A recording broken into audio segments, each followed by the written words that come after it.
Good morning.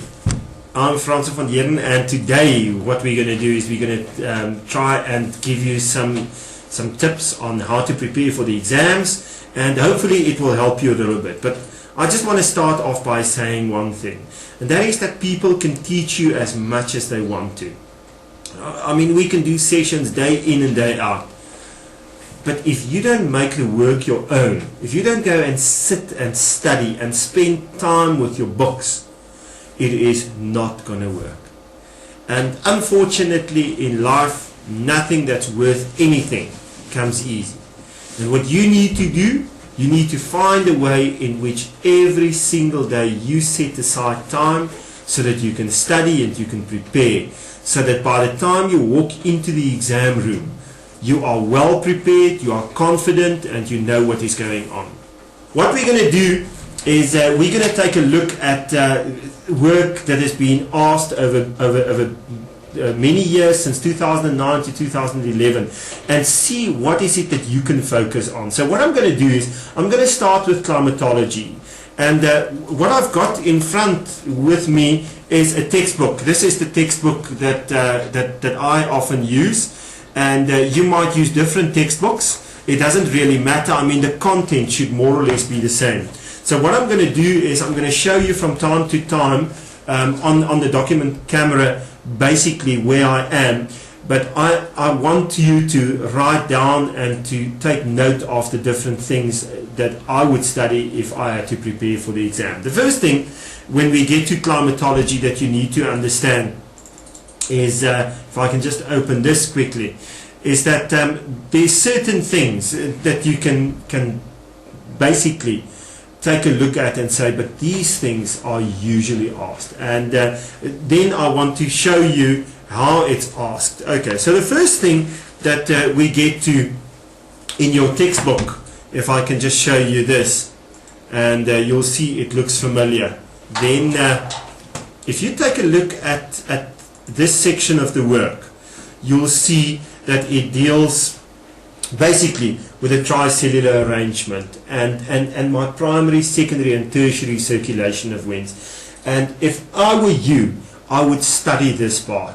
Make sure you know it inside out, because every single exam they ask this either in the multiple choice questions or in the shorter objective questions. They will give you, like in the September exam, they can give you a paragraph with two things to choose from, and that's how they ask it. Or they can give you A, B, C, D, or just short questions on this section. So if I were you, I would definitely study this section. Concentrate on it, because it really will help.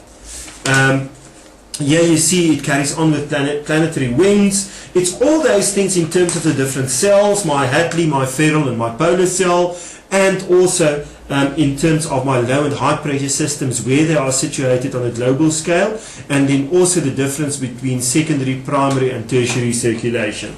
So go and study that, because it is important. They give you some detail on the Hadley cell and on the Ferrel cell and the polar cell. And again, do not leave this section, because you are bound to have questions from this in your multiple choice. So that is the first thing, the general circulation pattern that I would concentrate on. The next section that I would concentrate on, and this often they ask in terms of longer questions or sometimes even shorter questions, but I would say more your longer questions. And how they can also ask this is by giving you like a synoptical map, and from the synoptic map they can ask you to identify the things. So take care that this can be asked in various ways, and that is my mid-latitude cyclones. And when I get to my mid-latitude cyclones, it is important that you need to know this again inside out. I just want to show you an example of how it can be asked. Let me take you to the textbook. This is a good example. There you can see this is my synoptic map that I've got in front of me. Now let me just give you some of the questions that they can ask. They can ask you to identify this system here. And one of the downfalls is that a lot of the people often refer to this system as a cold front. it is not a cold front. This weather system is a mid-latitude cyclone. This part of the system is the cold front. So here you can see there's my cold front, and here you can see this section here is the warm front, but they form one system. If I can use something to just explain that quickly. If you see a motorcycle, you see two wheels, you'll see an engine, and then you'll see a body. Okay, that's a motorcycle. But you can't say that you see there is just a body, or just an engine, or just two wheels, because those things make up the bigger system. And the same thing happens to mid-latitude cyclones. Other questions that they can ask you to identify the season that you find here, and the season that we find here will be winter. Why?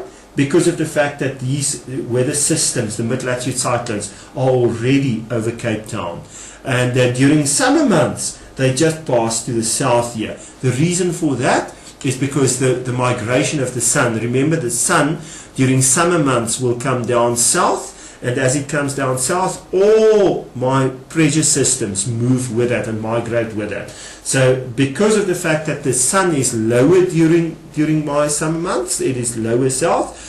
Also, these mid-latitude cyclones are lower south, and it just passes the country, and it doesn't affect our climate at all. They can also ask you to identify the low pressure system there that forms the basis of it. They can ask you to identify the different fronts on this.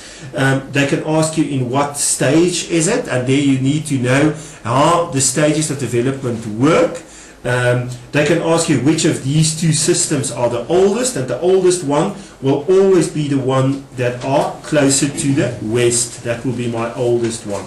They can ask you the general movement of the system, and the general movement will be from west to east. Sorry, I said that the oldest one is more to the west. My apologies for that. It is more to the east. The one to the west is the younger one. So in this case, let me show you here. This one will be the oldest, okay, because of the fact that it is more to the east. Okay, remember, it comes from the west and then it moves to the east. The other things that they can ask is how it will affect the climate and the weather of a place like Cape Town or the southwestern Cape. And this system brings a lot of rain, and that is why, because it moves in over winter months, Cape Town have winter season rain as well, while in the interior we've got summer rainfall. Okay, so they bring rain with it. They bring storm surges with it. In one of the exams they asked the difference between a storm surge and a tsunami. I just want to reiterate the fact that a storm surge is due to strong winds, while a tsunami is because of tectonic movement. Tectonic movement is the movement of plates. Then they can ask you about air pressure. Yeah, here you can see the air pressure would be low in the center here. But what is also interesting, they can ask you where the wind is the strongest. And the wind will be stronger where you see these isobars are closer together. Where they're far apart, the wind becomes more gentle. They can also ask you in this one to identify this high pressure system that we find here, and that is the South Atlantic high pressure system. Remember, it's got a mirror image on the other side that are referred to as the South Indian high pressure system.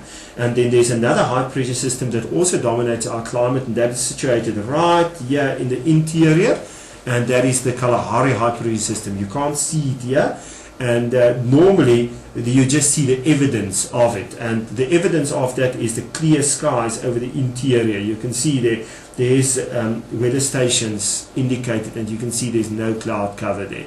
And the reason why there's no cloud cover is because it's a high pressure system. So the evidence that we find here over the interior that there's a high pressure system that dominates, look at that. You can see that there's no cloud cover over the interior, and that is also the reason why we don't have rain during winter months. Okay, so go and study your mid-latitude cyclones well. What they often ask in terms of long questions with regard to the mid-latitude cyclone is they also ask how it affects the people of the southwestern Cape during winter months, and there you should focus on flooding that take place. You should focus on things like, for example, it brings rain with it that stimulates the economy there, because remember, most of the time they farm with fruit and grapes and those types of things, and they need the winter rainfall in order to stimulate the economy. So it's got advantages, but it's got disadvantages as well. Another disadvantage is the flooding that often cause huge scale havoc in your informal settlements, as the informal settlements basically get flooded and your shacks needed to be evacuated. And I mean, it disrupts people's lives, but unfortunately it is also the lifeline that you find in Cape Town, with regard to what they need to keep the economy going.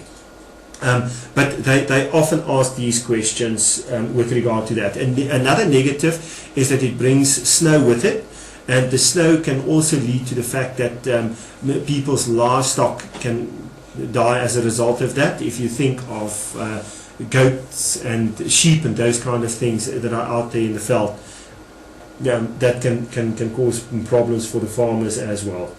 But the positive about snow is the snow also brings with that the potential of water for the southwestern Cape, because remember, the snow melts during summer times. But take a look at that, positive and negatives with regard to my mid-latitude cyclone as it approaches, and the weather that you associate with it. I think that is the things that I would concentrate on. If I can just quickly get to the next part that I want to show you.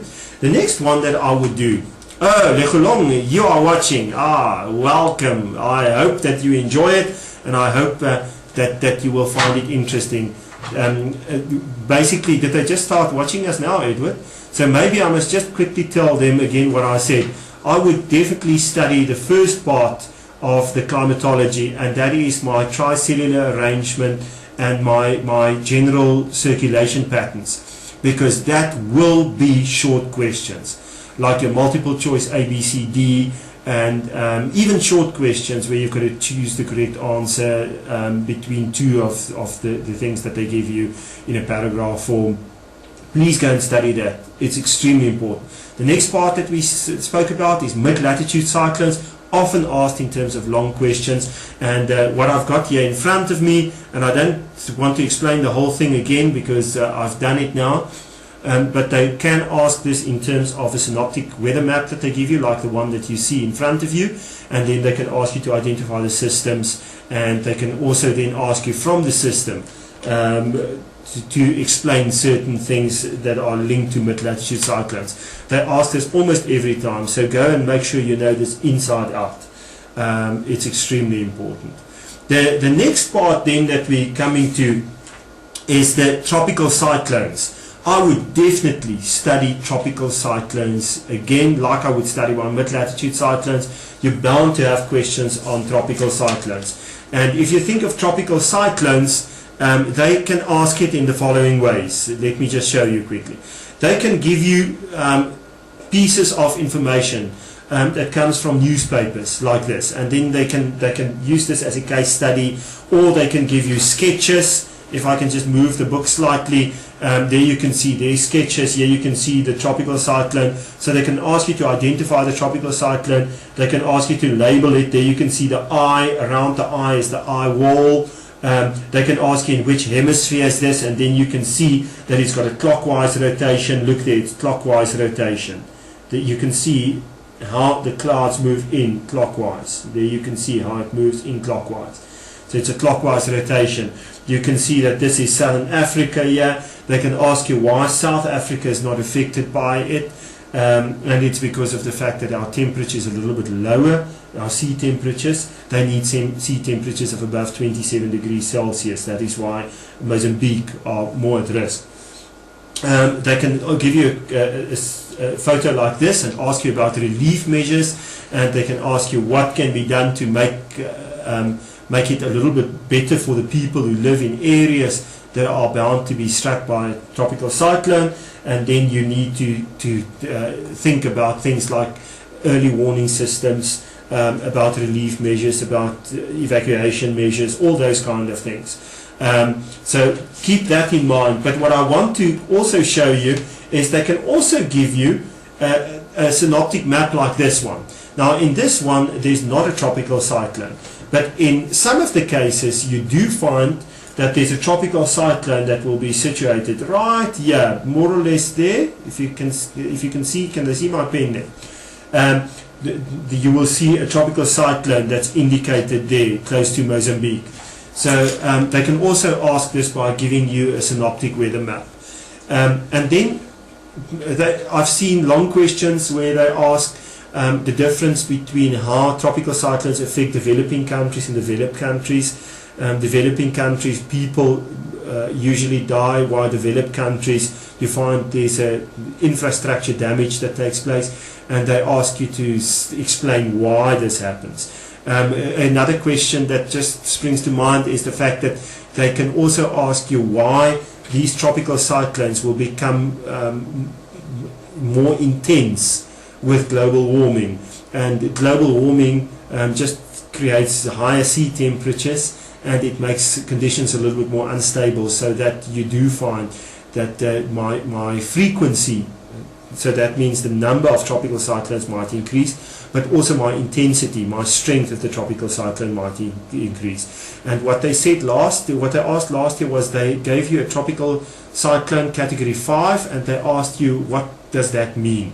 And I just need to explain that when a tropical cyclone originates, where it starts, it usually works like this. When they pick it up over the ocean, they categorize it as a tropical storm. As they see, and meteorologists do this on a constant basis, they monitor how it develops. And the moment they see that it becomes stronger and more intense, they will upgrade the tropical storm to a tropical cyclone or a hurricane, and then it will be a category 1. And as it increases in strength, they can upgrade it to the highest, which is a number 5. So the number 5 would be my strongest hurricane or my strongest tropical cyclone that I would find. Also, they can ask different names of tropical cyclones across the world. They can ask you how many of them have been there. For example, if you think of the tropical cyclone that we had in the beginning of the year in Mozambique, Funzo, how many preceded that? So that was before it. A, B, C, D, E, F, Funzo. So there were 5 before it. Funzo was the 6th one. They can ask you all those kind of questions on tropical cyclone. No tropical cyclones inside out, no mid-latitude cyclones inside out, know your general circulation patterns inside out, because those things I've seen in every single exam since 2009 to 2011. I hope that that will help you a little bit. Then the other things that I would concentrate on is high pressure systems. Just make sure you know where the different high pressure systems are situated and what you call them. And if I can take you to this one, you can spend a lot of time on this, but I would perhaps just focus on general things here if I am somebody that are struggling to pass the subject. If you're a 70%, 80%, 60%, you know what, study everything, because I mean you don't know what they're going to ask. But if you struggle to do it, you know what, you need to focus on those things and rather know a little bit better than know everything and you know nothing about everything. So focus on the things that I tell you to focus on. But if you look at this, you'll see there's my 3 high pressure systems that dominates. That is the South Indian High, the Kalahari High, and the South Atlantic High. Here you can see the mid-latitude cyclones pass to the south of this. This is actually a very, very nice picture to ask in the exam, because you can ask the season here, and in this case it is summer. I just want to show you the difference between summer and winter conditions. If you take this picture, just keep it in mind, see where the position of the mid-latitude cyclones are. Now I'm going to show you the winter one. Just take a look there. I need to do this, unfortunately. There you are. Take a look at the position now. Now you see the mid-latitude cyclones actually move over the country, and that is winter conditions that we associate with it. So also what you see here is that my mid-latitude cyclones migrated northwards in winter, and you'll also see that my high pressure systems, my anticyclones as they are also referred to, my South Atlantic high, my Kalahari high, and my South Indian high has also migrated northwards. So take a look at that. What is also nice here is, if I can stay here, I can show you this one. Here you can see there's a low pressure system there. That is a coastal low. So also make sure that you understand those things. Make sure that you understand the warm Mozambique sea current. Here at the bottom it becomes the warm Agulhas, and then I've got the cold Benguela sea current.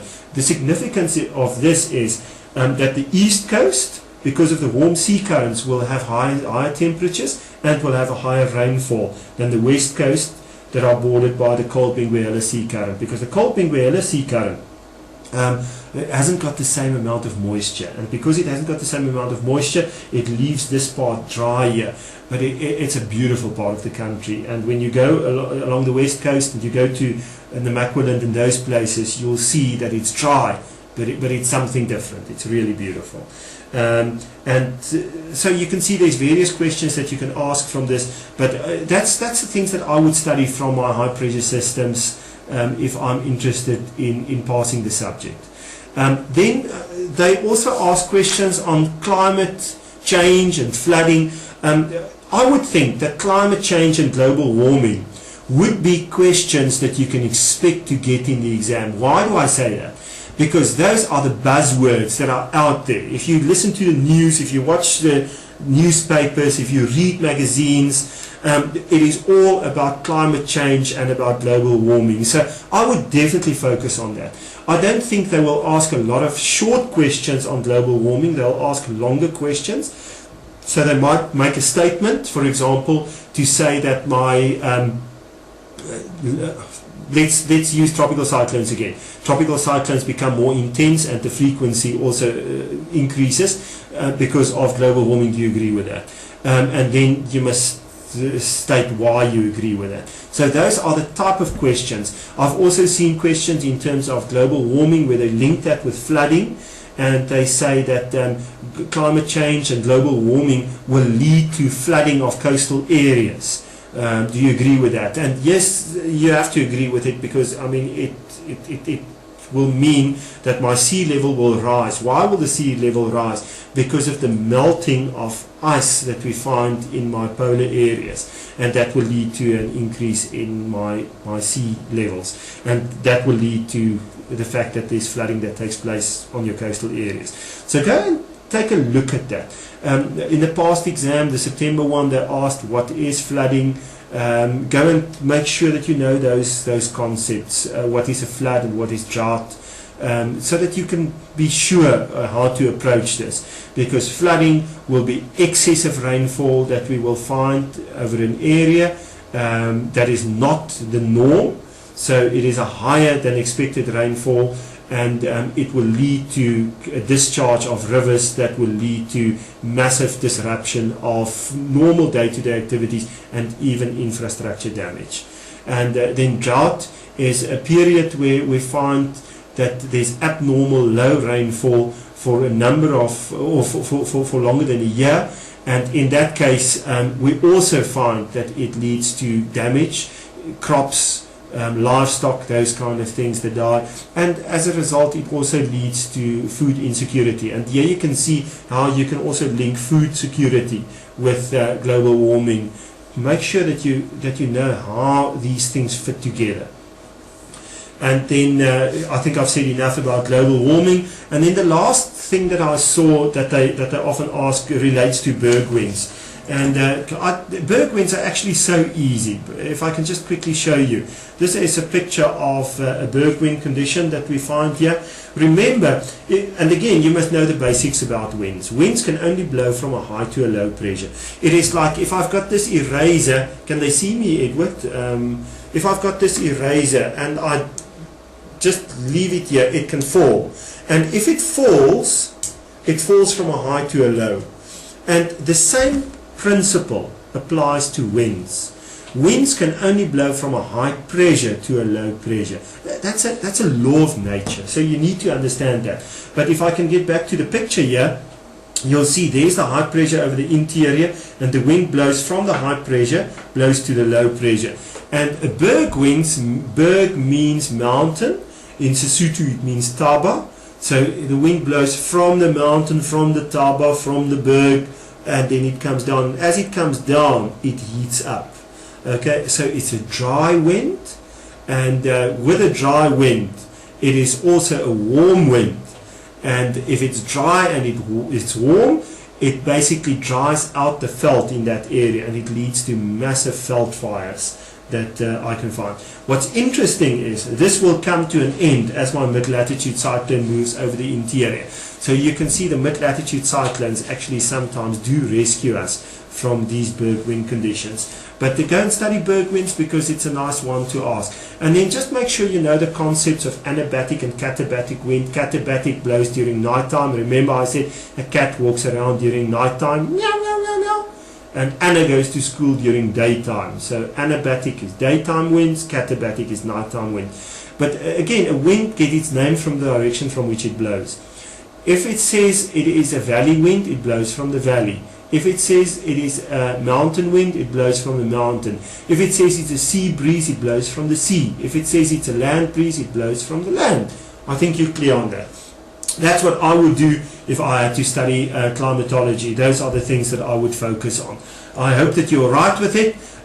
If Lecholong has got questions or they've got remarks, you must please send us. You can do that. If you're still watching, if you're still out there, please do that so that I can assist you. What I'm going to do now is I'm going to move to the next section, which deals with geomorphology, and try and explain what you need to study from the geomorphology chapter. And when we say geomorphology, it is related to, remember, rivers as well as structural landforms. But let's take a look there. Okay, are you alright? Still awake? I think Edward is still awake. That's a bonus here. So if Lecholong is still awake, that's also a bonus there. So I hope that it's not too boring, but unfortunately there's not a lot more that I can do to liven this up, except maybe if I start to jump around here while I'm explaining. Maybe I must do that. So next time, okay.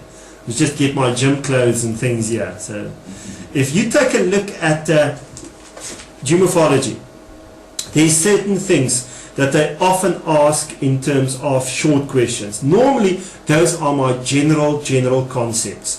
My concepts like, for example, drainage basins, watersheds, how the different rivers look like, periodic, episodic rivers, those kind of things that you can expect there. But also in terms of my structural landforms, they often ask questions, but make sure you know the concepts. Because if you know the concepts, often in geography, because it's logical, you can reason it out. So make sure you do that. Then when it comes to the next part, if I can just show you, for the practical, you need to know this inside out. You need to know drainage basins, you need to know watersheds or divides. Make sure that you are comfortable with this. Make sure that you are comfortable with what kind of drainage pattern this is. This is a good example of a dendritic, for example. You must know these things. They often ask short questions. What is an interfluve? That is my higher lying part between my two stream channels here. Okay. Now the higher lying part between my two different drainage basins will be my watershed. But this is not, an interfluve is not between two drainage basins, it's just between two streams. Okay. So make sure that you know that. This is a good picture to illustrate what a watershed is. There you can see there's a drainage basin there, and on the other side there's another drainage basin. Maybe I can just zoom this in a little bit so that you can just see how this look like. Now we're just focusing quickly. If you just give me a second. There we go. And then you can see there's my one drainage system, and there's the other drainage system. They are separated by the high-lying part here, which is the top of the mountain, which is my watershed. Another name for a watershed is divide. But these questions can be asked both in theory as well as in practical. So make sure that you know what's going on there, because you're bound to have it every single exam. I hope that is more or less what we need to have. Is it all right? Okay. Then the next part that we're getting to is my river profiles. Now, river profiles basically deals with my longitudinal profile. So please make sure that you know those profiles. And then they also ask about graded rivers. And a graded river is where a river is in balance between erosion and deposition. If I can use this as an example, let's say the pink represents deposition and the blue represents basically erosion. Then if the river is in balance, then what you're bound to find is you call that a graded river. And the graded river is interesting because it's got a concave profile. It looks concave. And remember the difference, and I showed it yesterday, if you were watching, I showed the difference between concave and convex, because convex is ball shaped, that is the other way around. But my graded river has got a concave shape, that's how I know it is a graded river. And what forms that nice graded profile, that nice concave profile, is the fact that erosion and deposition is in balance with one another. Please remember that. So I think you're right with that. Then drainage basins and runoff. We've done runoff. They often ask in terms of longer questions. Now let me explain this quickly. If, for example, we've got a runoff that's a smooth surface, like for example paving or tar or things like that, then the runoff will be quick. And you can just think for yourself, nothing can absorb into tar. So the bottom line is it all runs on the tar and it needs to go somewhere. But if there's a lawn there with nice grass, then what happens is if there's water on it, it can infiltrate. And that will impact directly on runoff. So now you can understand how they can link runoff, for example, with urban and rural settlements, where they can ask, where will the runoff be the highest, in urban areas or in rural areas? And yes, it will be in urban areas because it's build-up areas. And in rural areas, the runoff is not as high because there's more infiltration that takes place. Make sure that you understand what runoff is, what direct runoff is, and that you're comfortable with what impacts on runoff. The slope of a mountain will impact on runoff. If it's a steep slope, a lot of water will run off. But if it's a gentle slope, then the water can sit there and it can infiltrate. So just think logically. If you want to make sure that water gets absorbed into the soil where you live, in the area that you live, plant more things, because then the water will be absorbed. But if it's a barren landscape, the water will just sit on top of it and run off later, or evaporate. So by vegetating an area can actually help to absorb things. And also then it's got to do with the structure, like sand will absorb more, while clay will not absorb a lot, and then the water will just run off when it's saturated, I'm speaking about now. So make sure that you know that. And then everybody's favorite is the hydrograph that we're talking about there. And today I want to show you a hydrograph is easy.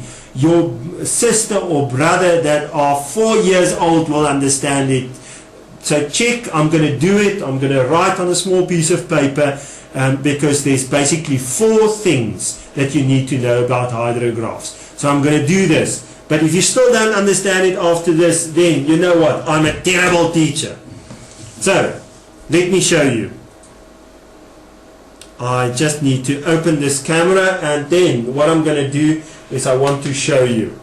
What we have in the first place is we've got a baseline there with an axis, that's one axis, and then we've got 2 axes there. Okay, so you're alright with this. Let's just get this more or less right there. I just want to make sure that it is exactly what you see there as well. Now here at the bottom axis we've got the time, so that is 0 to 2 hours, to 4 hours, to 6 hours, to 8 hours, to 10, to 12, to 14, to 16, to 18, to 20. You understand, that is the time of day that we're talking about. Okay, then on this axis here, what we have is we've got the discharge. So I'm going to put a D there for discharge. Okay, on this axis here I'm going to do an R there for rainfall. Okay, and here then on my discharge, they are measured in, please take a look at this, in cumex. And cumex means cubic meters per second. That means that if you take a look, if water was in a cube like this,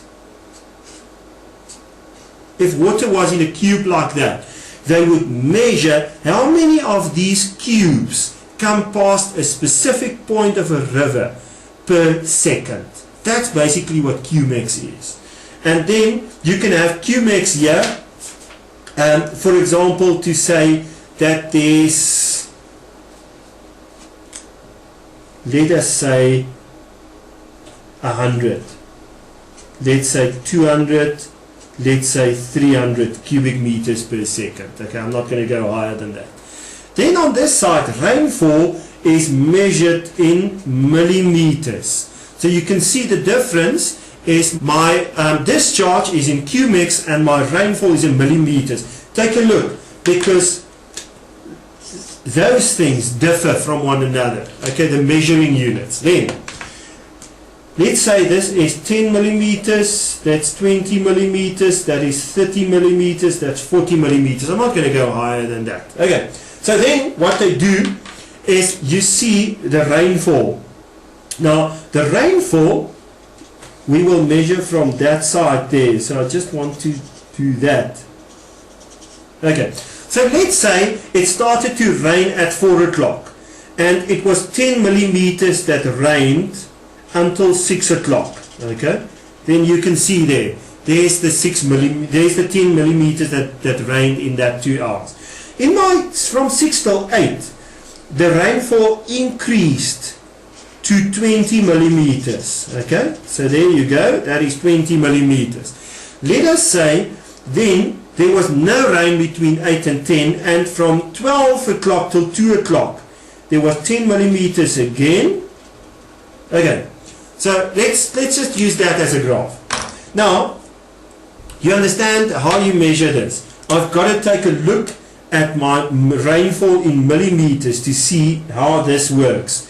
So if I can just use the blue here to show you, we read it towards that side of our graph, okay, to see what it is. Then what they do is they indicate my discharge by a line graph. Okay, so in this case my discharge would be normal, then it would increase,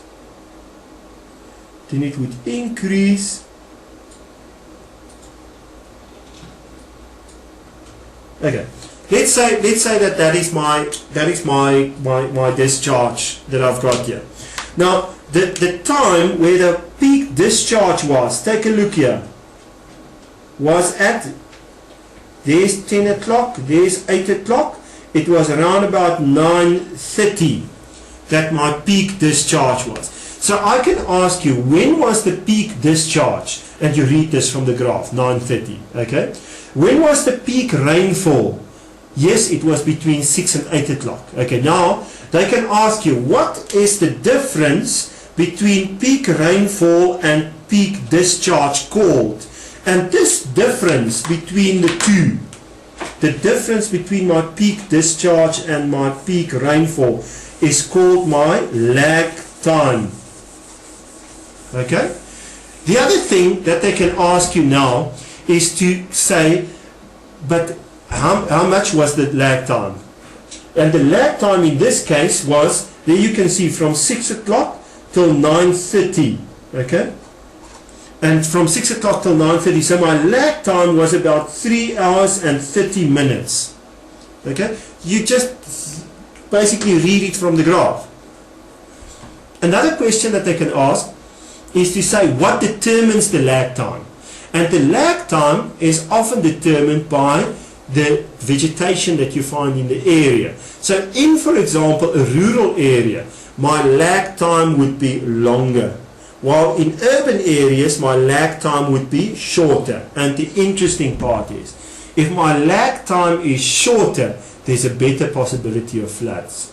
Now you can see how floods can link to the hydrograph, can link to global warming, can also link to vegetation, and to structural landforms and to urban as well as rural.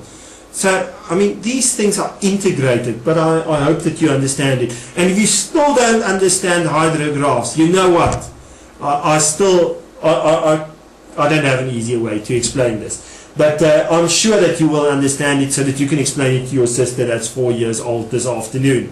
And she will understand it as well, you'll see.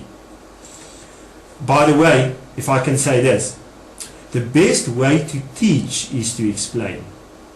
So if you want to, let me rephrase. The best way to learn is to teach. So if you really want to learn something, go and teach something to people who don't understand it.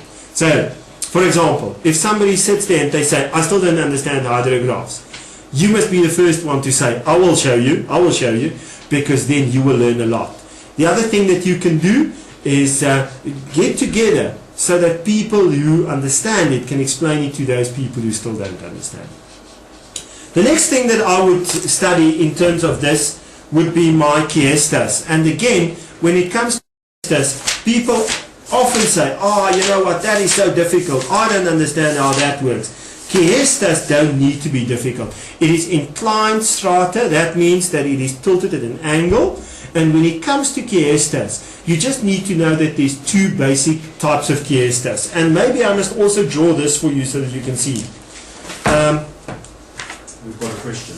Yes, can I get the question? Yes. Sorry, Edward, before I get to kiestas. How do berg winds differ from valley winds? That's the first question. And then please explain the development of katabatic and anabatic winds. Okay, thank you so much. Let me explain the first question. I really appreciate those questions. It's good questions. Let me do the first one. Because you said, what is the difference between berg winds and valley winds? Okay, so let's go to this one quickly. And for that, I need to explain it this way. A berg wind, as I explained, is because there's a high pressure system that are situated over the interior and there's a low pressure system over the coast. Okay, now, what happens is the wind blows from a high to a low, like that. But remember, a berg wind, we said that it's a mountain. So yeah, there's a mountain. Okay, so you must understand that it blows from the top of the mountain. And what we studied in grade 10 was we said that my air actually, as it moves up, it decreases in temperature. So the temperature gets lower. As it comes down the slope, okay, the temperature increases. So it is the opposite of adiabatic lapse rate. Okay, so it heats adiabatically. That means the temperature rises by about 0.65 degrees per 100 meters. And as it sinks down the mountain and it moves towards the coastal areas, it becomes a warm, dry wind because it heats adiabatically. Now, we usually find this along the coastal areas. So, KwaZulu-Natal, we find it. Along the Eastern Cape, we find it. And also here along the West Coast that we find it. And as I mentioned, how it comes to an end is when there's a mid-latitude cyclone that moves over this. But it is uncomfortable situations because it is such a dry wind, it is such a warm wind that people who live along those areas during berg wind conditions often find it a little bit uncomfortable.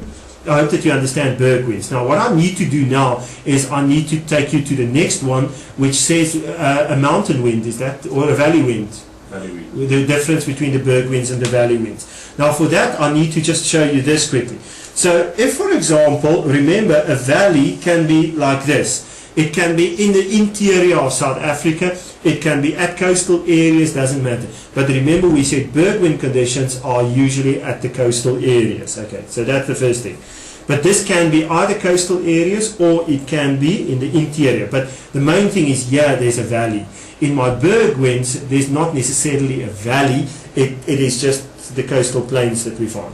So the first thing that happens here is winds, and this also links to the follow-up question with regard to anabatic and katabatic. So what I'm going to do, I'm going to explain both of them in this one because they both link to one another.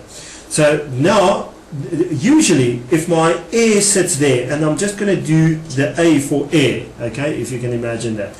The air during my nighttime becomes colder and denser, and as it becomes colder and denser, it becomes heavy. And as it becomes heavy, it sinks down this valley, both sides. It sinks down the valley, it comes down the slope, okay. As it comes down the slope, it will accumulate here at the bottom, and here at the bottom it will then form, and that thing that you say there is your frost pocket. It's important to understand that, because they often ask that in theory as well as in practical. Maybe they can't read that green that clearly, or can they, Edward? It's a little bit better if I do it this way.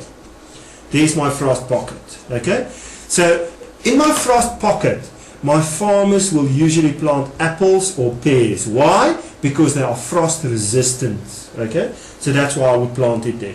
What happens now is that if the air accumulates at the bottom, you can just imagine that if all the air sinks down to the bottom, it must go somewhere, and the only way or only place that it can go then is it can start to rise again. So it will start to rise, and then what you will see is you'll see this process continue.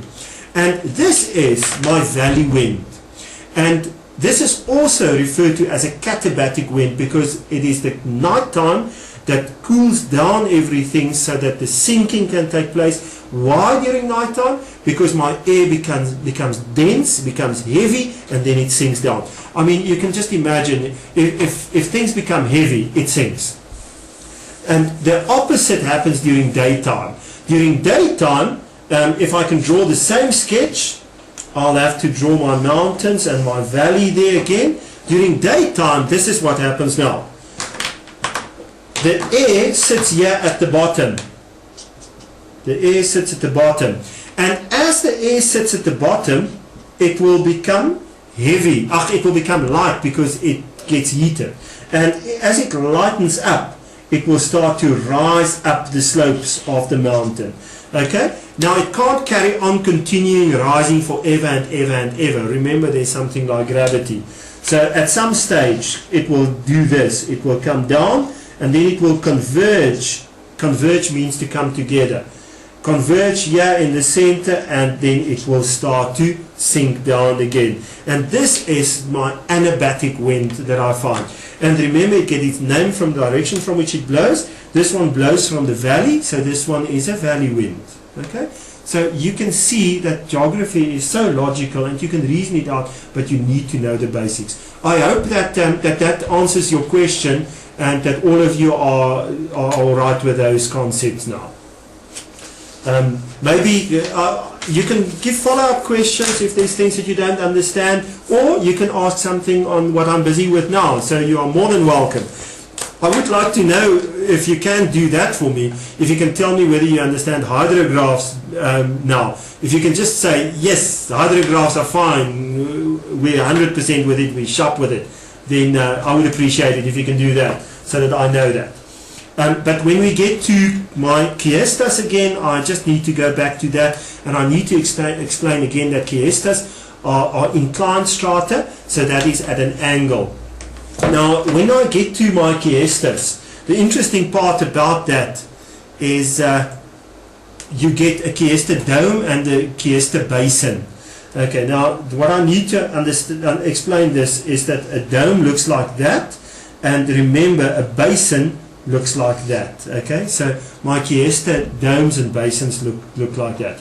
Now, when we say a dome, I'm just going to write it here, dome, so that you can see, because the reason why I write it down, because even I need to find, and I call it little hooks that I attach the knowledge onto so that I can recall it. Otherwise, I forget it. And how I remember where the dip slope and the scarp slope, remember dip slope is a gentle slope and the scarp slope is a steep slope. How I remember and where the dip slope and the scarp slope is in terms of domes and basins is the following. And you need to know, because that is the way that you distinguish between the two. Is my dome, take a look here.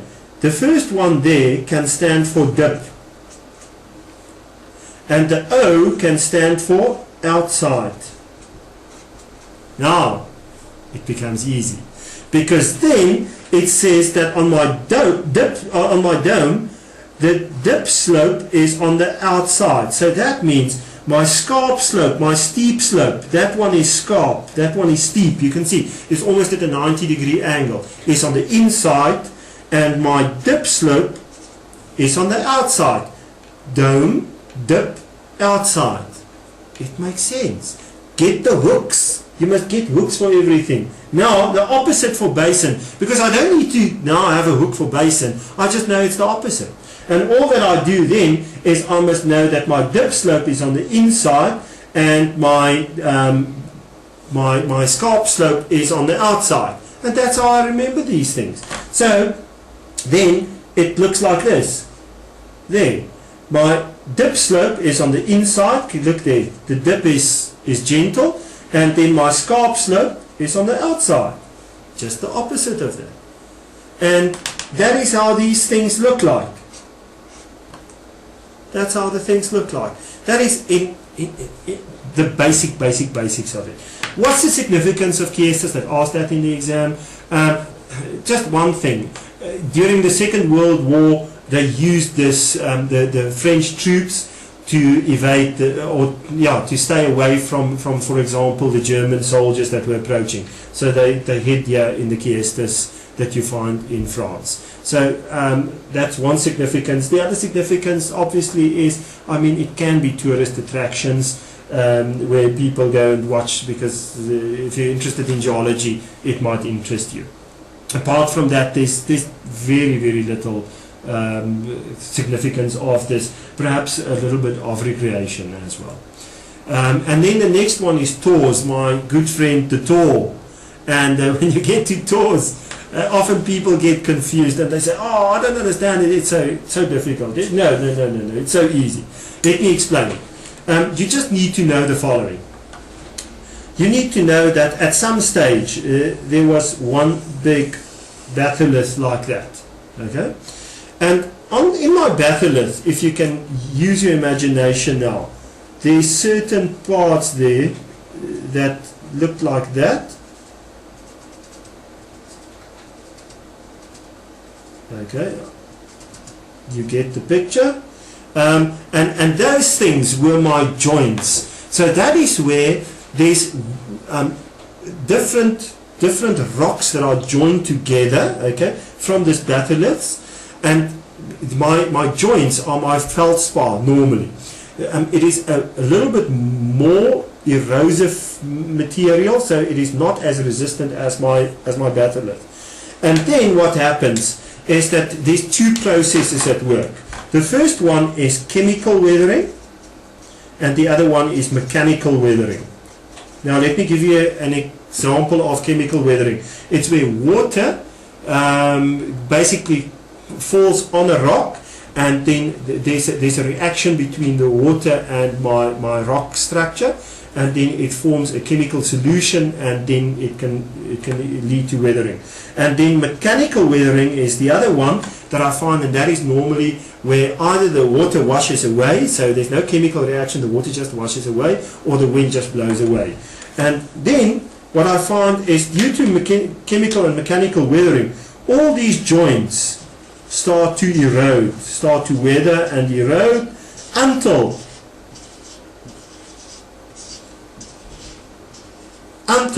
I just have these rocks that remain, and the rocks will look like that then. And then you can see that it looks like a huge pile of rocks that are on top of one another, and it looks as if it was placed there. It wasn't. It's nature's way of breaking down the batholith, and then it just looks like a heap of rocks that have been piled on top of one another. And what causes that to form? Mechanical and chemical weathering causes that to form. Again, your book illustrates that very, very nicely. If I can just show you quickly. There's my Kiesta dome and basin. There you can see, this is the dome and that is the basin that I just explained. And there's the one that explains tours. So take a look. There's my big batholith at some stage, and then you'll see how the weathering takes place until eventually I just have this heap of rocks that remain there. They like to ask these questions, so take a look at that. But it's normally shorter questions that they ask from that. The next part that we're going to have to look at is mass movement. And when we look at mass movement, you must please remember mass movement is massive amount of soil or rock or mud that moves down the slope because of gravity that impacts on that. And mass movement, I can almost guarantee you, they'll give you a case study and they'll ask you shorter questions on it, and they'll give you longer questions on it. If you don't study mass movement, you know what? You're going to be in trouble, because they will ask it. I am almost 100% sure. I'm yet to see a paper where they haven't asked this. So go and study the mass movement. It is on your page, in your book. It looks like this. There you can see there's the mass movement, the evidence of soil creep that you find in this area, and here's a nice case study in this focus on Chapman's Peak, where they've built this canopy there to prevent the rocks from falling on the car and destroying everything here. But what a nice piece to give you and ask you questions on mass movement here. And remember, mass movement is not a protest action. That's a political thing. I see people write that in the exam. Mass movement is when people protest to get higher wages. No, no, no, no, no. It's got nothing to do with that. That's a political concept. We're not talking politics here. We are speaking about geomorphology. Much more interesting. And yeah, so much better to study. Not as dirty as politics, you see. So, go and take a look at that. The next one is where we speak about slopes, and they often integrate slopes with my mass movement. And maybe I must just show you this one here, and I need to just get very close so that you can see this picture. That is a picture, the elements of the slope. So just by looking at that, I can ask you to identify the elements of the slope and make sure that you know all the things about the crest and the free face and the talus and the pediment. Get yourself a rhyme that you remember this. And you can make your own rhyme. Even if you make a song, just get a song. I can't do that because Edward's going to laugh here, and I know that we won't sell the CD. So, but if you get a song or a rap song or anything that you can remember how it works, from the crest to the free face to the talus to the pediment. And remember, the difference between my talus and my pediment is my nick point that I've got here, which is there you can see how the nick point is indicated. I just want to show you that is the nick point. It is basically the separation between my talus and my pediment. So go and take a look at that. And also in terms of mass movement, how the mass movement work, and how mass movement can take place here because of the negligence of these slopes. It's important that you study this and that you link it to mass movement. When we talk about mass movement, often they ask how it could have been prevented and what people can do in future to limit mass movement. And there it's about rehabilitating the slopes, it's about vegetating the area, it is about making sure that people have done scientific research on can they build something there, can a road be built, can a railway line be built, can they build a hotel there for tourists, or whatever the case might be. Go and take a look at that. And then also in terms of rescue operations for mass movements, how people try to find victims afterwards. The last thing, there's two things that you need to take a look at. The one is river capture. And for river capture, again, it doesn't need to be difficult. You need to understand the basics there. River capture basically works like this. It's two rivers. If you can imagine my two arms. Can they see my two arms like this? Two rivers that flow parallel to one another. They're separated by one another from a watershed. And then what happens is the one river is more energetic than the other river. So if you think of a more energetic soccer team, let's say two teams are playing. Kaizer Chiefs are playing Morocco Swallows. And Kaizer Chiefs are more energetic. Then Kaizer Chiefs will win the game. Swallows won't win because they're less energetic. Maybe that's the reason. I don't think Swallows have won. No. I'm thinking about Sundowns that hasn't won anything now. But nevertheless. So the more energetic soccer team will beat the less energetic soccer team. In the rivers, it's exactly the same. The more energetic stream, this is the more energetic stream, the one with my watch on, will actually steal the water from the less energetic stream. And then this is what will happen. And you will find, at the capture that takes place, my elbow of capture. And there you can see that is the elbow of capture. They can see it, They can see my elbow. That is the elbow of capture. Down further here would be then my misfit stream. Why is the misfit stream? Because all of a sudden the water that's supposed to end in that stream now ends in the more energetic stream. So the water is not enough to supply water to that river system, so it becomes a misfit stream. The river is bigger than the valley that it flows in. You also find here at the bottom, they call that the blind valley or the dry valley or the gravel, the river gravel that we find there. They all in between my misfit stream and my elbow of capture. And then the river that has captured is my captor, and the river that has been captured is my captured river. So those are the concepts that you need to know about river capture. Another name for river capture is stream piracy. Piracy means to steal, okay? If you copy CDs illegally, you are committing piracy. Piracy means to steal. So when the one river steals from the other, it's also stream piracy. And then the last one is the Karoo landscapes. And there you need to know what is the difference between my mesas and my buttes and my conical hill. And I just want to show you this because it's a familiar picture again that all of you know. And let me just quickly show you. There it is, so that you know how this looks like. And they can ask you to identify, for example, the mesa. They can ask you to identify the butte, the pointed butte here. And then they can ask you which one usually was the first to form. And it's usually the mesa. They can ask you, what do you call this part here, the top part, and that is the cap rock that we find there. And the cap rock is actually the hard resistant parts that will stop this from becoming immediately a pointed butte or a conical hill. Eventually, over time, you will find that erosion will take place and it will all be leveled down to one basic landscape. And while we're speaking about, remember, base levels, my permanent base level is the sea. A temporary base level is just a place where I've got hard resistant rock that just stops erosion temporarily. That's a temporary base level. Like at waterfalls, I often find a temporary base level. My lakes can be temporary base levels because it just stops that erosion and weathering process just temporarily, and then eventually it will continue. Okay, so that takes care of geomorphology, and I think what you saw there is basic things that you can know, that you can understand, and it will help you to answer the exam paper as well as you can. We've got about 35 minutes left to basically do urban, rural, economic and water. And the reason why I'm going to group them together is because they are grouped in question 3 and 4 together.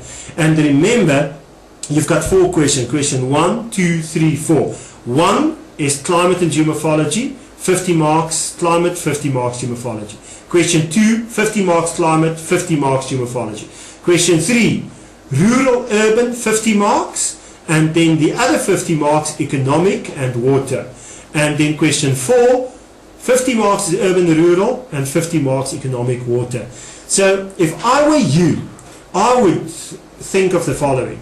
Normally the people whose question papers are marked do better in question 3 and 4. The urban, rural, economic, and water. So I would do question 3 and 4 if I struggle, and then I would choose 1 or 2. But if you feel very comfortable in doing climate and geomorphology, there's nothing that stops you from doing 1 and 2.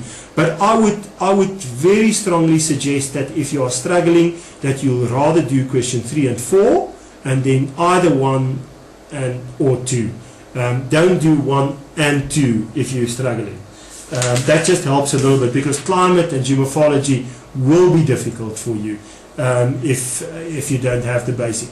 While urban, rural, economic, water, there's a lot of things that I can try and reason out.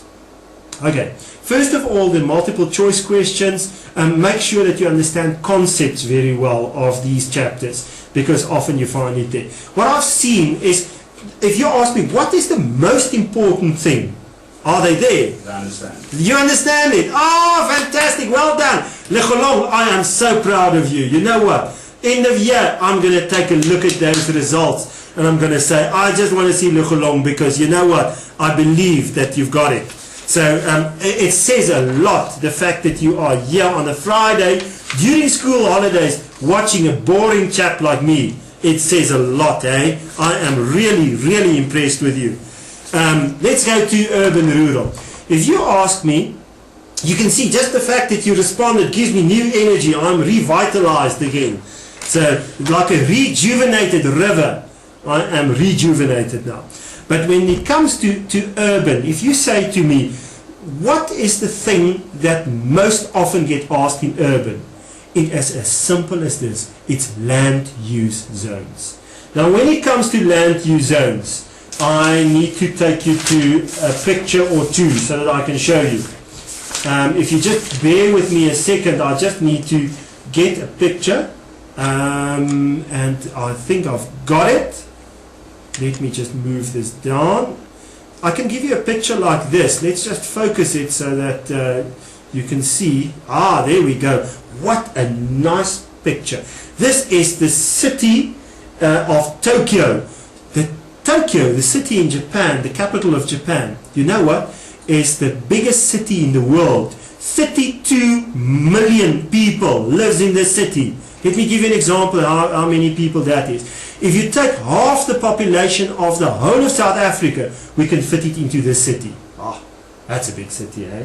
I wouldn't like to live there though. I think there's too many people there.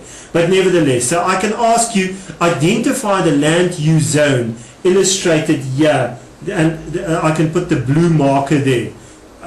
Then I can ask you, and yes, you would be correct to say that that is my CBD, my central business district.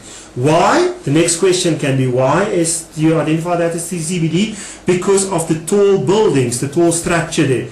Then I can ask you, but why do we find tall buildings in the CBD? And the answer to that is because of the fact that the land value is so high. So people can't afford to build buildings like this horizontal. They've got to go up vertically in order to utilize that space to its maximum. And that is why we find the tall buildings in my CBD. Another question that I can ask here is with regard to infrastructure. I can ask you, why is the CBD located normally in the center of the town? And remember, it's because of the fact that it was the point of maximum accessibility when cities was designed at first. And especially in cities like Tokyo, the majority of the people, I would almost like to say 90% of the people, use public transport there, because you can't have 32 million people driving a car. Just imagine, I mean, now you understand where global warming comes from, eh? If all the people in Japan and China just drive cars, you understand the level of pollution. But so it is the point of maximum accessibility. It's also the point where we normally find the grid pattern in my cities, because it's the oldest part of town. That is why we usually find grid pattern in my CBD. The next question that they can ask is, what makes the biggest land use zone of cities normally? And take a look here. I want to show you. Look there on the periphery. There. On the periphery, you just see millions and millions and millions of houses. There, my friend Kitty Otto live. No, I'm just joking. I don't have a friend Kitty Otto.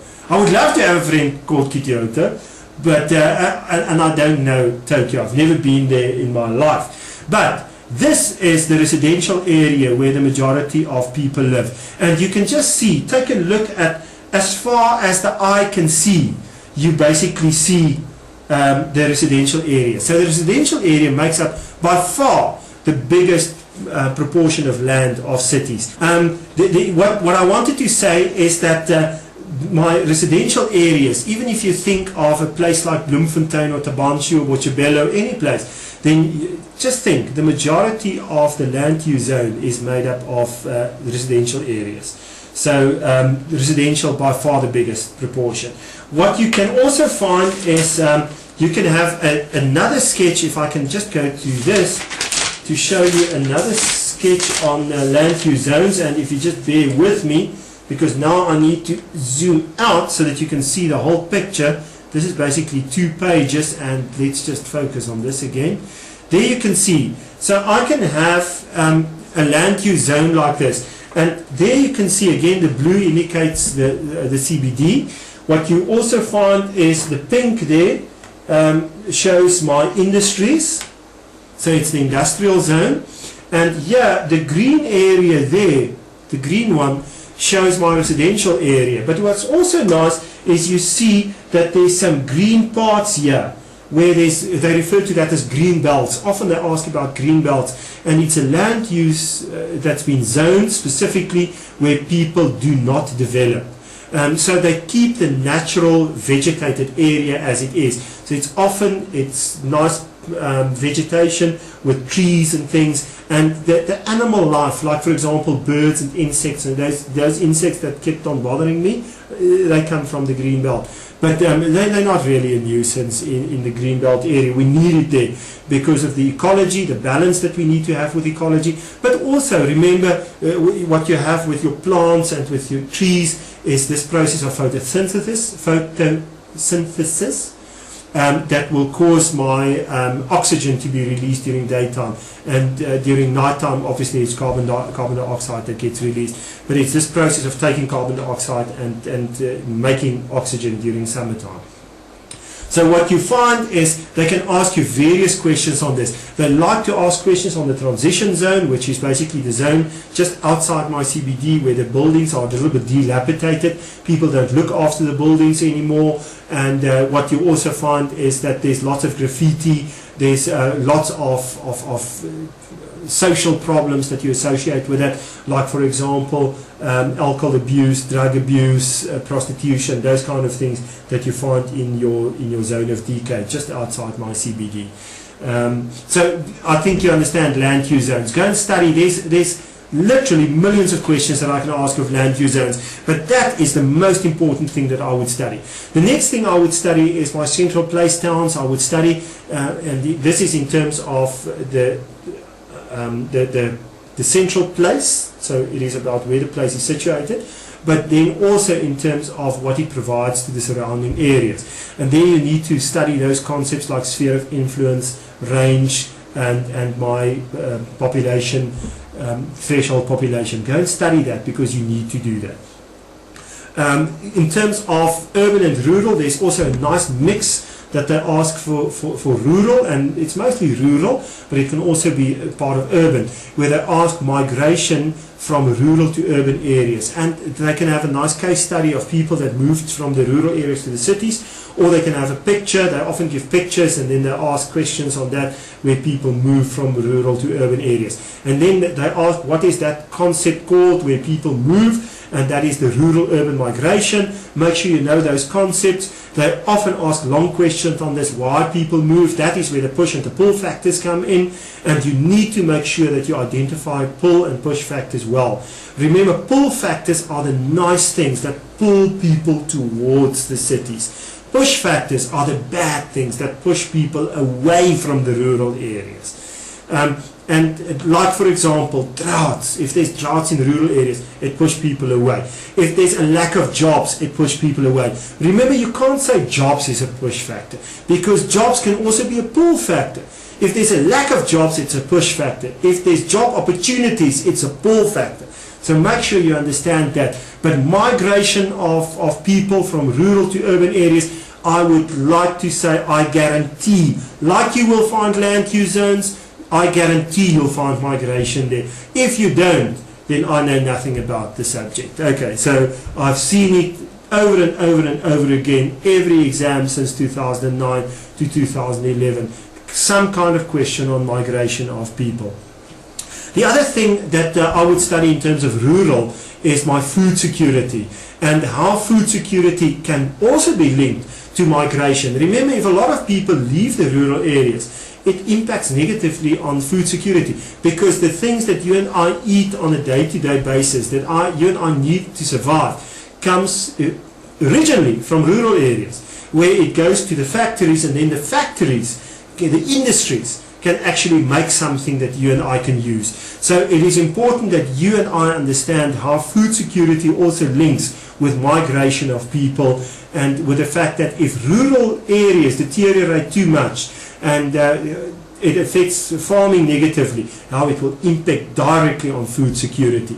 Then what you can also link is you can link the economic part with food security. Like for example, GDP, imports, exports, balance of trade. Remember, balance of trade is if I export something, let's say I want to export this bottle, then I export it.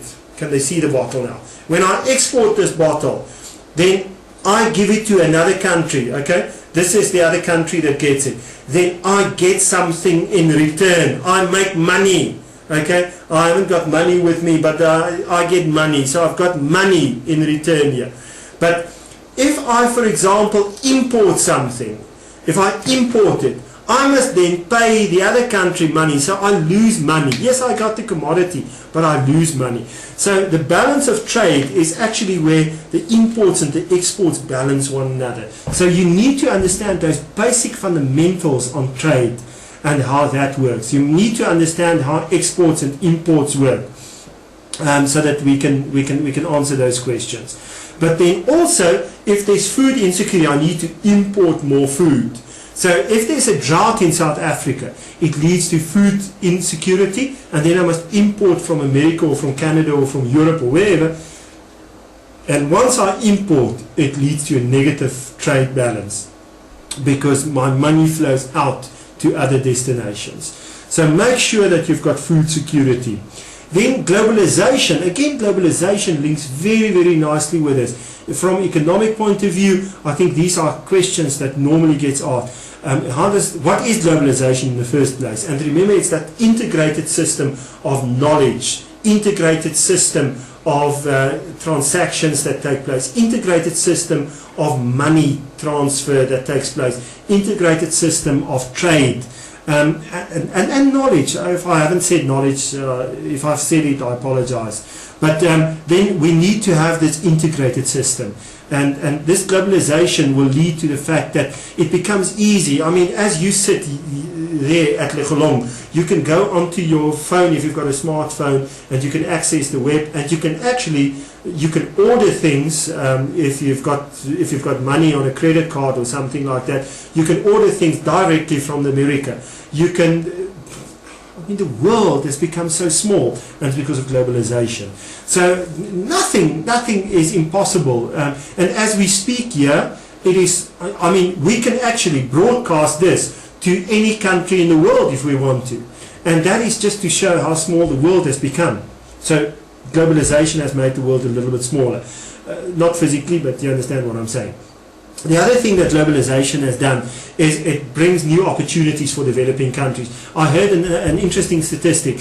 They said that by the year 2025, which is in about 12 years' time, by that time, of the 10 fastest growing economies in the world, listen to this, 7 of them will be in Africa. 7 of the world's fastest growing economies by 2025 will be in Africa. This is a fantastic opportunity if you're an entrepreneur. If you've got business ideas, if you want to open up something, if you want to exploit something and explore entrepreneurial things, you know what? Because remember, the world is open for Africa. We need to take advantage, and it bothers me that the economists in South Africa, I don't think has realized yet the potential of Africa. The other thing that we as South Africans need to understand is that our biggest export market, we should refocus away from Europe and those countries. If you think of the 7 fastest growing economies in the world, if 7 of them are in Africa, we need to start exporting to Africa, because that is where the money in future will be. So, but I think you understand that. But it's because of globalization where people realize the potential of Africa. What is bad about globalization is it can, on the one side, it can lead to the fact that countries get exploited. So countries, economies get exploited, or minerals, or the people who live in that country get exploited because of globalization, because people just want to make money and they don't care about anything else. And your developed world can become richer because of the fact that they just use the resources from your developing world, and they use that in order to make products that we buy. Let me give you an example. Our iron ore that's mined here just in the Northern Cape at Kathu, lovely Sishen mine. It's an open pit mine, a fantastic place, so big. I've never seen something like that in my life. But the iron ore that gets mined there gets exported to Japan. Then they make a Toyota from that, and we import the Toyota back. I mean, they use our iron ore. So they make the most money. And the people who live in Kathu, they don't make the money because it gets exported. So if we can start to produce like us in South Africa, and we can sell it to the rest of the world, then we can use our resources to make money.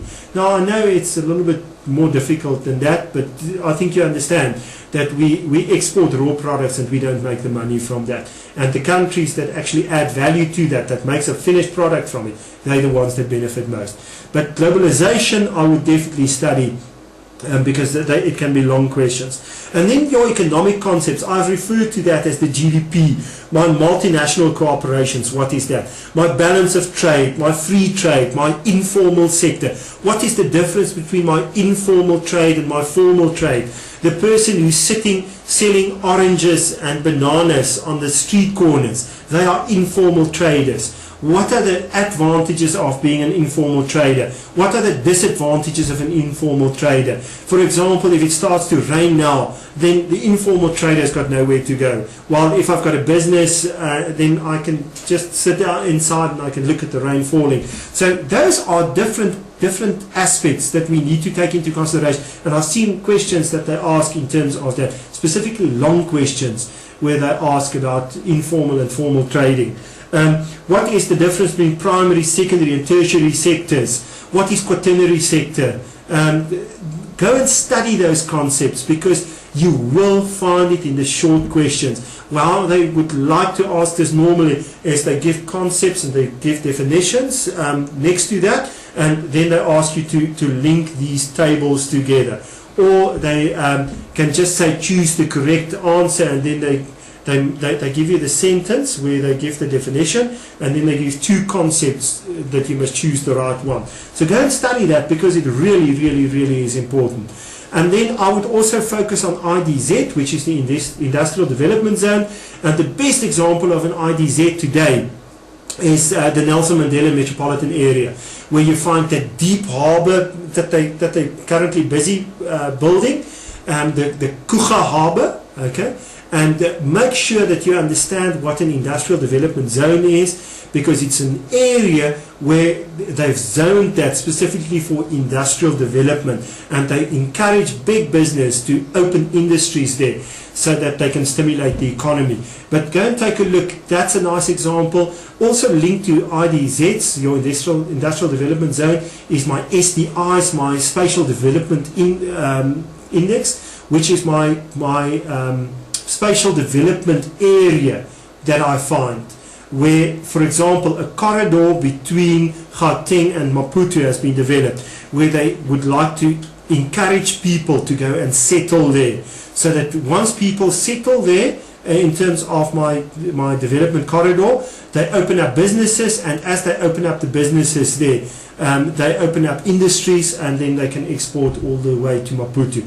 So make sure you also do the SDIs. And then the last thing that I would focus on here would be my land reform, because land reform and rural goes together. This is my land restitution, my land reform. Those kind of things, to make sure that people from disadvantaged communities have got access to land, and how they do this, and how the different land reform processes actually work. And then transport, I've seen questions on where they ask various questions on transport as well. But the last one that I would like to spend time on is my water supply and my river catchment strategies. Water supply is so important because we live in a country that are drought prone. And if I can just explain this quickly, remember we are situated here at about 30 degrees south, and 30 degrees south means that we are situated on a band of high pressures, and at that band of high pressures it means it is downward movement of air. Can you remember high pressure, anticyclonic, and then it means anti-clockwise movement, and it means downward movement of air. So it is downward movement of air. It doesn't facilitate a lot of cloud formation over South Africa, and we are drought prone. So what happens is water becomes a critical issue in South Africa, and we need to take care of water. We need to make sure that the river catchment strategies are in place. So that means we need to keep our waters clean. We need to keep our rivers clean. And how can we do that? By means of legislation, by means of educating people, by means of public awareness, and also by means of consulting with other countries, like for example Lesotho, where the majority of our water comes from. If you think of the Orange River that originates there, the Caledon River that comes from there, and also the Lesotho Highland Scheme. And this is where water supply comes in, where they ask you about water transfer schemes. And make sure you know water transfer schemes inside out. There's one thing that people often miss, and they ask what is water transfer, and then people say it is the transfer of water from one area to another area. You know what? You won't get marks for that because you missed a critical thing. Please listen to this. You must say, when it comes to a water transfer scheme, you must say the following: it is the transfer of water from an area of surplus to an area of, what's the other word that I'm looking for now? For an area of surplus to an area where there's a demand. So it must be from a surplus to an area where there's a demand. Let me give you an example. Here is water. You can see it's water, okay? So this is an area of surplus because I've got more than I need. So if, for example, I need water here, it's an area of need, then I must transfer the water to this part here. And once I transfer the water to that part there, I've made a water transfer. Okay, now I'm stuck with the water here, but don't worry, I'm sure that it will evaporate as time goes by. Luckily, it is summer, not winter. Otherwise, this hand would have been dead now, you see, because of the cold. But you understand, water is from an area of surplus to an area of need. Apologies that I struggled with that word there. I was just ahead of myself by thinking of the experiment that I want to do and whether it will work or not. But it is from an area of surplus to an area of need. Make sure that you know that the Lesotho Highland Scheme has brought some advantages to South Africa as well as to Lesotho. And go and study those advantages, like job creation that it stimulated in Lesotho, the fact that there's water for Lesotho for domestic use, that there's water there for hydroelectricity. 80% of Lesotho's electricity comes from the Lesotho Highland Scheme. That it's got tourist potential. I mean, I went up there to see the Katsi Dam. It's a beautiful, beautiful place, and it's tourist potential that it's got. Also in terms of the biodiversity that it can create, because I mean there's lots of water there, so that you can have fish, you can have amphibia like frogs and those kind of things in the area. So it can also help with biodiversity. How does it help South Africa? We got water, because water for domestic purposes in Gauteng, water for our mines. The mines are one of the biggest users of water in South Africa. We got water for our industries, and those are three different facts. So remember, don't just say there's water for South Africa. Mention for domestic purposes, for residential purposes, for mining, and mention it as three different facts, because those are three different facts. And also it means that there's water for the future, sustainability, water for future generations. It also means that South Africa has got a nice relationship with Lesotho, for example, in the sense that we've got to cooperate. Okay, we've got to work together in order to get it. There was one thing else that Lesotho benefit, and that is that they get income from this, because we pay them for the water royalties. That means we pay them to use their water. Okay, So make sure that you've got those things. But there's disadvantages as well. Just think of the people who had farms in that area where the dam is now, where the Katsi Dam and the Mohale Dam is, that lived there for generations and generations. All of a sudden they were just told, you know what, you've got to move, we're building a dam here. So those are the downside to that. And I mean, there's other things that one can also take a look at, but make sure that you understand water transfer schemes. There's also the Tugela Vaal transfer scheme, where water gets pumped from Tugela River to the Vaal, and then there's various other transfer schemes as well, like for example from the Gariep Dam all the way to the Eastern Cape, and then there's also a transfer scheme in the Southwestern Cape. But go and study those things, make sure that you've got it. And that takes care of what you need to go and study in terms of the different chapters. I hope that it helped. I would like to, before we say goodbye, if you can just say whether you think it was helpful, this session, or not. So just say, yes, I think it will help me to be better prepared in the exams or whatever, or I'm not 100% sure whether it will help. But please drop me something here on the iBox so that I can just see what is going on and whether you felt that it was worth it, because otherwise I won't know if I hit the target or not. I'm just aiming and just shooting, but I don't know whether I'm actually hitting the target. I would like to challenge you. Please spend time every day to study your geography. But not just your geography. Work out a timetable for you for every day so that you study every single day, you study your subjects. That is the only way to success. I mean, if you think that what I've explained to you today, I just learned by going through the work last night as I was preparing, you're making a massive mistake. Why I can do this and explain to you the things without referring to specific textbooks or whatever the case might be. The reason why I can do this is because I've spent hours and hours and days and weeks and months studying these things. That's the only reason why I can do it. And if I want to just leave you with a challenge, if you want to be a master of something, you need to spend time with it.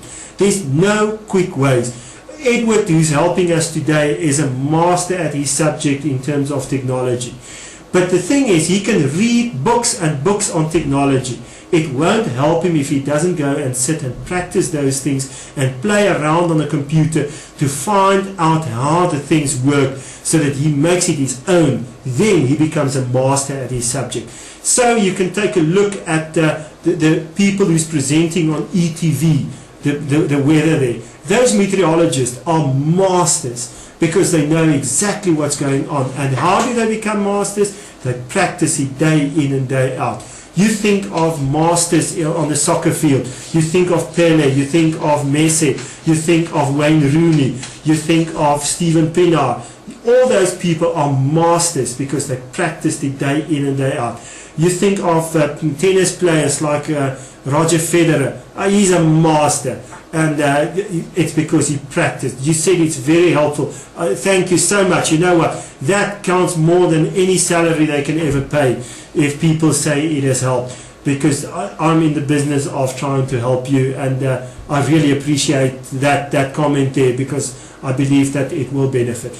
But I think you understand that in order to be successful, you need to study. Nothing comes easy. Don't waste time. If you walk out here now and you've got half an hour or an hour, take your book and decide, in this hour, I'm going to make sure that I understand tropical cyclones. Go and sit there under a tree with your friends. It doesn't need to be boring. You can sit there and say, let's discuss tropical cyclone. What can you tell me about a tropical cyclone? Where does it originate? Why doesn't it originate over the equator? Can you tell me from which direction does it move? Can you tell me if the name was called Zena with a Z, then how many of them have we had? Go and discuss, have nice fun with it. Sit in your groups under a tree, and if you don't know the answer, go to your book. But what I want to say to you is, that is how you become a master. Not by sitting and doing nothing. You will become a master at nothing. And we've got enough masters of nothing in this world. We need masters of something. Why don't you become the master of something? Come on, Lecholong, you already took the first step by being here today, watching this. Now take the next step and make the work your own. Have fun, enjoy it, discuss it, go and teach other people about it. It was fantastic having you as the company here today. May you have a super day and may you get the results you so richly deserve.